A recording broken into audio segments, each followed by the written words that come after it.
കൊണ്ട് തന്നെ പാലക്കാട് മുഹമ്മദ് അലി സിയാസങ്ങളുടെ ഖബറടക്കത്തിനും അതുപോലെ തന്നെ അദ്ദേഹത്തിന് അന്ത്യോപചാരം അർപ്പിക്കാനായി എത്തിയ 10,000-കൾക്കും സൗകര്യപൂർവ്വം ഈ ചടങ്ങുകളിലെല്ലാം പങ്കെടുക്കാൻ ഈ തെളിഞ്ഞ കാലാവസ്ഥ കൊണ്ട് കഴിഞ്ഞു. പ്രതിന തിരിച്ചെത്താം. മലപ്പുറം ടൗൺ ഹാളിൽ ഉച്ചയ്ക്ക് 2 മണിവരെയാണ് പാണക്കാട് തങ്ങളുടെ ഭൗതിക ശരീരം പൊതുദർശനത്തിന് വെച്ചത്. രാഷ്ട്രീയ സാമൂഹ്യ രംഗത്തെ നിരവധി പേർ അദ്ദേഹത്തിന് അന്തിമോപചാരം അർപ്പിക്കാൻ എത്തിയിരുന്നു. 2 മണിക്ക് ഭൗതിക ശരീരം ഖബറിസ്ഥാനിലേക്ക് എടുക്കുമ്പോഴും നിരവധി പേർ അന്തിമോപചാരം അർപ്പിക്കാൻ കാത്തു നിൽക്കുന്നുണ്ടായിരുന്നു. വിശദാംശങ്ങളുമായി ഷാജഹാൻ നമ്മളൊപ്പം ചേരുകയാണ്. ഷാജഹാൻ, പലർക്കും പൊതുദർശനത്തിന് വെച്ച മൃതദേഹത്തിൽ അന്തിമോപചാരം അർപ്പിക്കാൻ കഴിഞ്ഞില്ല. പലരുടെ ഒരു നീണ്ട ക്യൂ തന്നെ കാണാമായിരുന്നു. അഭൂതപൂർവമായ തിരക്കാണ് നമ്മൾ ദൃശ്യങ്ങളിൽ തന്നെ കണ്ടതാണ്. എത്തരത്തിലുള്ള ഒരു അന്തരീക്ഷമായിരുന്നു അവിടെ പൊതുവെ? എന്താണ് ഇതേക്കുറിച്ച് പറയുക? വളരെയധികം വികാര നിർഭരമായ ഒരു അന്തരീക്ഷമായിരുന്നു. കാരണം അപ്രതീക്ഷിതമായിരുന്നു പാണക്കാട് ഷിയാസിന്റെ വിടവാങ്ങൽ. അദ്ദേഹത്തിന് പറയത്തക്ക അസുഖങ്ങളൊന്നും ഉണ്ടായിരുന്നില്ല. മാത്രമല്ല, അദ്ദേഹം ഇന്നലെ ചെറിയൊരു വീഴ്ചയിൽ മുഖത്തേറ്റ ഒരു ചെറിയ പരിക്ക് കാരണമാണ് കോഴിക്കോട്ടെ മലപ്പുറത്തെ ആശുപത്രിയിൽ അഡ്മിറ്റ് ചെയ്യപ്പെട്ടത്. എന്നാൽ പിന്നീട് പെട്ടെന്ന് ഹൃദയാഘാതം കാരണം അദ്ദേഹം മരിക്കുകയായിരുന്നു. അദ്ദേഹത്തോടൊപ്പം ഏത് ആശുപത്രിയിലും കൂടെ ഉണ്ടാകാറുള്ള സന്തത ആചാര്യകൾ പോലും കൂടെ ഉണ്ടായിരുന്നു. കാരണം ആരും ഒരു മരണമോ ഏതെങ്കിലും തരത്തിൽ അദ്ദേഹത്തിന്റെ സ്ഥിതി വഷളാമോ എന്നൊന്നും തന്നെ ആലോചിച്ചിരുന്നില്ല.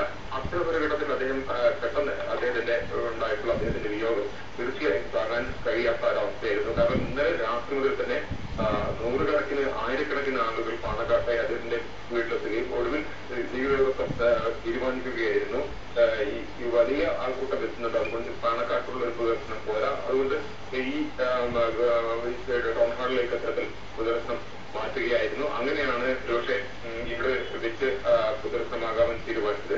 പക്ഷെ ജീവിതത്തിന്റെ കണക്കൂട്ടുകൾ തെറ്റിച്ചുകൊണ്ട് കാലത്ത് 3 മണി മുതൽ പുറത്തെ 3 മണി മുതൽ തന്നെ വലിയ ഒരു ക്യൂ രൂപപ്പെട്ടിരുന്നു ടൗൺ ഹാളിന്റെ ഇരുഭാഗത്തേക്കുമായി. ഏതാണ്ട് 4 കിലോമീറ്ററിനപ്പുറം എല്ലാ വാതികളും ബ്ലോക്ക് ചെയ്ത് വാഹനങ്ങൾ കൊണ്ട് കടപ്പെടാത്ത സാഹചര്യം ഉണ്ടായിട്ട് പോലും കൂടുതൽ ആളുകൾ എത്തിക്കൊണ്ടിരുന്നു.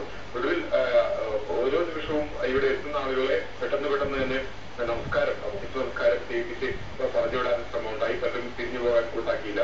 ഈ ഒരു സാഹചര്യമായിരുന്നു. പൊതുവെ ആളുകൾ തങ്ങളുടെ പ്രദേശത്തിനരികെ എത്തുമ്പോൾ വലിയൊരു വിങ്ങിപ്പൊട്ടുന്നത് കാണാമായിരുന്നു. അദ്ദേഹത്തിന്റെ ഏറ്റവും അടുപ്പമുള്ള നേതാക്കളിൽ ഒരാളായ ഇ അഹമ്മദ് വളരെ വികാര അവസ്ഥാപരമായാണ് അദ്ദേഹം വളരെ വിക്ഷുബ്ധരായി കാണപ്പെട്ടു. അദ്ദേഹത്തിന് താങ്ങാനാവുന്നില്ല എന്ന മട്ടിലായിരുന്നു അദ്ദേഹത്തിന്റെ ഒരു ശരീര ഭാഷയും മറ്റും ചോദിച്ചത്. തീർച്ചയായും അദ്ദേഹത്തോടൊപ്പമുള്ള മറ്റു നേതാക്കളെല്ലാം തന്നെ ഇവിടെ ഇന്നലെ രാത്രി മുതൽ ഉറക്കം കിടത്തി ഇന്നലെ രാത്രി പാണക്കാട്ടിന്റെ ഇവിടേക്കുമായി വളരെ ദീർഘനേരം മുഴുവൻ അവർ ഇവിടെ ഉണ്ടായിരുന്നു.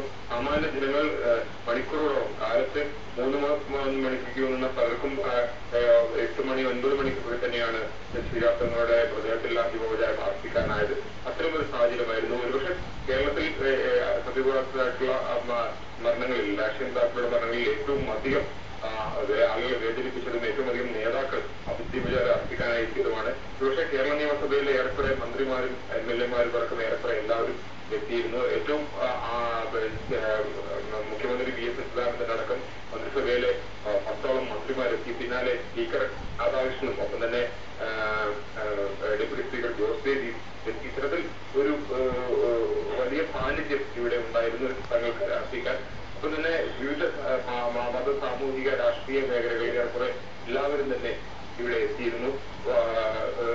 അവസാന ഘട്ടത്തിൽ പലർക്കും കാണാൻ പറ്റാത്ത അവസ്ഥയുണ്ടായിരുന്നെങ്കിൽ പോലും നിശ്ചയിച്ച സമയം മാറ്റേണ്ട എന്ന് തീരുമാനിക്കുകയും നിശ്ചയിച്ചതിലും ഏതാണ്ട് 10 മിനിറ്റ് മുമ്പ് തന്നെ 2 മണിക്കായിരുന്നു കോഴി മൃതദേഹം ഇവിടെ നിന്ന് കൊണ്ടുപോകാൻ തീരുമാനിച്ചിരുന്നത്. 1:50 തന്നെ ഇവിടെ നിന്ന് കൊണ്ടുപോവുകയും കൃത്യമായി പാണക്കാട്ട് സമയത്തിൽ എത്തുകയും ഏതാണ്ട് 3 മണിക്ക് 3:15 തന്നെ കട്ടടക്ക ചടങ്ങുകൾ തുടങ്ങുകയും ചെയ്തു. ഇത്തരത്തിൽ വളരെ നേരത്തെ ആസൂത്രണം ചെയ്തതുപോലെ തന്നെ കൃത്യമായ കാര്യങ്ങൾ നടന്നു.